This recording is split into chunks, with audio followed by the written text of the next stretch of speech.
అందరికీ నమస్తే. రాష్ట్రానికి గుండెకాయ లాంటి సెక్రటేరియట్‌లకు నకిలీ ఐడీ కార్డ్‌తో ఒక మనిషి పోయిండు. నకిలీ ఐడీ కార్డ్ అంట అది. ఆయన దాంట్లో ఉద్యోగి కాదు. ఆయన ఏమీ కాదు.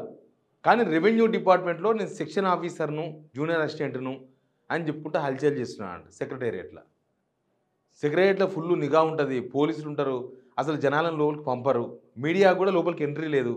ఈ మధ్య ఇంకా కొత్త కొత్త రూల్స్ తీసుకొచ్చిండ్రు. ఓహ్! ఎవరి ఒక గ్రూప్‌లో ఒక్కరు మాత్రమే పోతారు లోపలికి. అది కూడా సాయంత్రం 3-5 విజిటింగ్ అవర్స్ ఓన్లీ. మీడియానైతే పిలిస్తే తప్ప మీడియాకి ఎంట్రీ లేదు సెక్రటేరియట్‌లకు. కానీ దొంగ ఐడీ కార్డులతో ఒక మనిషి ఎట్లా పోయిండు. ఆ మనిషి ఎవరో కాదు. ఖమ్మం జిల్లాకు సంబంధించిన వ్యక్తి అంట. అది కూడా రెవెన్యూ డిపార్ట్మెంట్ అంటున్నాడు. మన రెవెన్యూ మంత్రి కూడా ఖమ్మం మంత్రే.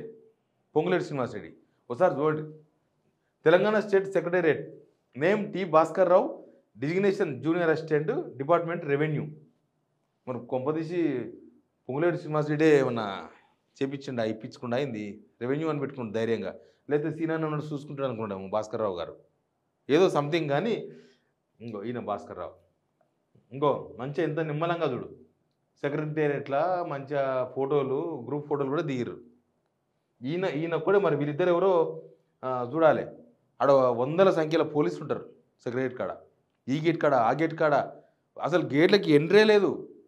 చీమ కూడా లోనికి దూరదు. ఎవరన్నా వాళ్ళు లోపల ఉన్న వాళ్ళు మినిస్టర్లో వాళ్ళో వీళ్ళో ఏమన్నా పిలుచుకుంటే తప్ప ఎంప్లాయీ కూడా పిలవలేడు.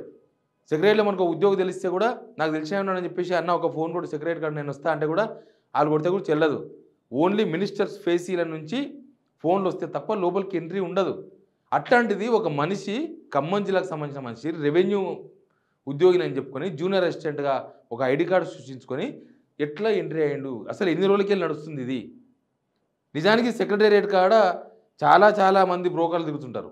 సెక్రటేరియట్ కాడ చాలామంది బ్రోకర్లు అయినారు, మళ్ళీ తయారైనరు. వాళ్ళు మరి వాళ్ళు అఫీషియల్ బ్రోకర్లా అన్అఫీషియల్ బ్రోకర్లా తెలియదు. సెక్రటేరియట్లకు చాలా ఈజీగా పోయిస్తున్నట్టు తెలుసా. కొంతమంది మంత్రుల బంధువులు, మంత్రుల బామార్దులు, వాళ్ళు ఏం పదవి, వాళ్ళేమి అక్కడ ఉద్యోగులు కాదు, వాళ్ళేమి ఏది కాదు. కానీ ఆ మంత్రుల పేర్ల మీద ఎంచక్క రాజపోకడలు మొత్తం. ఒక రాజు కనుక పోతున్నారు కదా, పోలీసులు కూడా ఆపరు వాళ్ళను. చెప్పేశారు ఒకసారి, ఆయన రోజు వస్తాడు వదిలే పడించుకోకని రోజు వస్తాడంటే అయిపోయాడు. కరీంనగర్ జిల్లాకు సంబంధించిన ఒక మంత్రి చుట్టాలు రోజు తిరుగుతారట. వాళ్ళ బామాడిదో బావనో అని చెప్పుకొని రోజు వదరు. కరీంనగర్ జిల్లాకు సంబంధించిన ఒక మంత్రికి సంబంధించిన ఆయన పైరవీలు చేస్తాడు డైరెక్ట్ లోపల.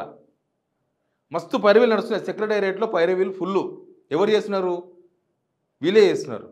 నాకు తెలిసి తప్పిదారి పట్టుకుంటున్నారు. ఓసారి చూడండి, భాస్కర్ రావు అంటే ఈయన కూడా ఎవరికన్నా తుమ్మల నాగేశ్వరరావు గారికో ఎవరికో చుట్టమైతే చూసుకోండి ఒకసారి. లేకపోతే పట్టి విక్రమార్క వాళ్ళు 10% కమిషన్ తీసుకుంటున్నారు ప్రతి దాంట్లో అని బాగా ప్రచారంలో ఉంది కదా. మరి ఇంకా మీ మంత్రి ఒక్కటే తీసుకుంటాడా కమిషన్? నేను బతకొద్దా అని భాస్కర్ రావు ఏమైనా డిసైడ్ అయ్యి సెక్రటరీకి వచ్చిండో. సామాన్య జనాలకు ఎంట్రీ లేదు, కానీ బ్రోకర్లకు ఎంట్రీ ఉంది సెక్రటేరియట్లకు.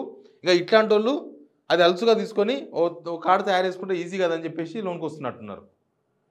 ఇప్పటి వరకు ఇట్లాంటి సంఘటన జరగలేదు. ఫస్ట్ టైం జరిగింది.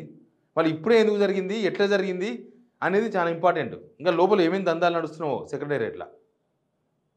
మినిస్టర్స్ ఫేసీలో ఉండే వాళ్ళు చాలామంది వాళ్ళు ఎన్ని పైరవీల కోసం వస్తారో, ఎన్ని పైరవీలు నడిపిస్తుంటారో ఆడ కూర్చొని.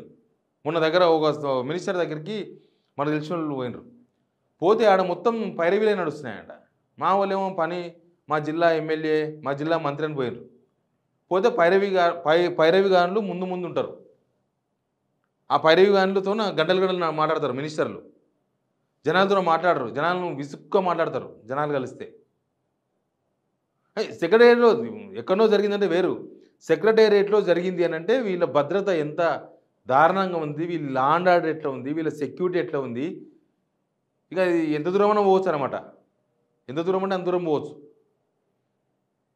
దీని మీద విచారణ చేస్తారో ఇంకేమైనా చేసుకుంటారో కానీ మీ పాలన ఎట్లా ఉంది అని చెప్పుకోవడానికి ఇది ఒక నిదర్శనం. పాలనలో దొంగలు పడ్డారన్నట్టే తయారైంది. తెలంగాణలో దొంగలు పడ్డారన్నట్టే తయారైపోయింది లాస్ట్కి. సెక్రటేరియట్లో దొంగ ఉద్యోగులు వస్తున్నారు అని అంటే దాని కథ ఏంది? అంత ఈజీగా వస్తాడు ఒక మనిషి? వస్తాడా అంత ధైర్యంగా? సెక్యూరిటీ ఒక ఐడి కార్డు సృష్టించుకొని లోన్కి రాగలడా ఒక మనిషి? లోపల ఇంటి దొంగలు ఎంతమంది ఉన్నారో, మీ పొలిటికల్ దొంగలు ఎంతమంది ఉన్నారో ఇట్లాంటి వాళ్ళు వెనుక. అసలు ఈ కేసు విచారిస్తే విషయం తెలుస్తే కానీ ఇక ఏదైనా ఒక ఇంపార్టెంట్ వ్యక్తులు ఉన్నది తెలవగానే పోలీసులు కూడా విచారణ ఆపేస్తారు. మొదలే ఖమ్మంలో 3 మినిస్టర్లు ఉన్నారు. ఏ మినిస్టరు చలవతోనా, ఏ మినిస్టర్ చనువుతోనా ఆయన ఈ ఐడి కార్డ్ తయారు చేసుకొని వచ్చిండో. దీనికి ఎవరు బాధ్యులు అంటే గవర్నమెంటే బాధ్యత వహించాలి. ఆయన సెక్షన్ ఆఫీసర్లు సెక్షన్‌లో నేను పైరవీలు చేస్తా అని చెప్పి బేరాలు చేసుకుంటూ తిరుగుతున్నా అంటే అది ఒక పూటలా, ఒక రోజులో అయిన కథ కాదు. ఇది కొన్ని రోజులకెళ్ళి నడుస్తున్న దందాలాగా కనిపిస్తుంది ఇది. మరి ఇంటెలిజెన్స్ వాళ్ళు ఏం చేస్తున్నారు? ఆడున్న ఎస్బీ వాళ్ళు ఏం చేస్తున్నారు? బయట ఉన్న సెక్యూరిటీ ఏం చేస్తున్నారు? ఎస్పీఎఫ్ వాళ్ళు, వాళ్ళు, వీళ్ళు. ముఖ్యమంత్రి ఎట్లా వస్తలేడు? ముఖ్యమంత్రి సెక్రటరీకి రాక బంద్ చేసి చానా రోజులైంది. ఇంకా ముఖ్యమంత్రి వస్తలేడు కాబట్టి ఇట్లాంటివన్నీ సెక్రటరీలో నడిపిస్తున్నట్టున్నారు. ముఖ్యమంత్రి వస్తే కూడా నడుస్తుంది. ముఖ్యమంత్రి వస్తే ఇంకా బాగా నడుస్తుంది. ఎందుకంటే మొత్తం సెక్యూరిటీ అంతా ఆయన కూడా ఉంటుంది కదా. అప్పుడు ఇంకా ఈజీగా నడపవచ్చు. కానీ సెక్రటరీలకు ఇట్లా ఒక డూప్లికేట్ కార్డుతో రావడం అనేది ఉమ్మడి ఆంధ్రప్రదేశ్లో బాగా నడిచేది. ఉమ్మడి ఆంధ్రప్రదేశ్లో ఉన్నప్పుడు మొత్తం ఈ మధ్యవర్తులే తిరుగుతుంటాయి. మళ్ళీ ఈ మధ్యవర్తుల కాలం మళ్ళీ వచ్చింది.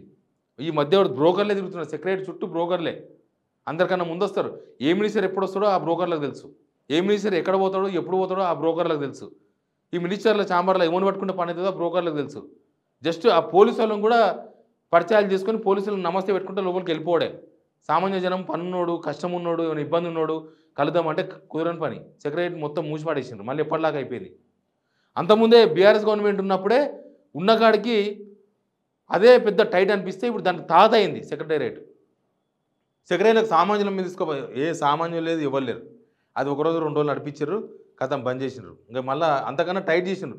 6th ఫ్లోర్లకు ఎవరికి ఎంట్రీ లేదు ఇట్లాంటి దొంగలకు తప్ప. 2nd ఫ్లోర్లకు ఎవరికి ఎంట్రీ లేదు ఇట్లాంటి దొంగలకు తప్ప. 6th ఫ్లోర్లో సీఎం ఉంటాడు, 2nd ఫ్లోర్లో డిప్యూటీ సీఎం ఉంటాడు. దొంగలకు తప్ప వేరే వాళ్ళకి ఎంట్రీ లేదు. అట్లా ఉంది అక్కడ పొజిషన్. ఎనీవే సెక్రటేరియట్లో భద్రత డొల్లా, ఈ పరిపాలన డొల్లా, లేకపోతే వీళ్ళ ప్రజాపాలన డొల్లా, ఇవన్నీ ఇట్లాంటి విషయాలు చూసినప్పుడు బయటకు కనిపిస్తుంది. Please subscribe signal TV.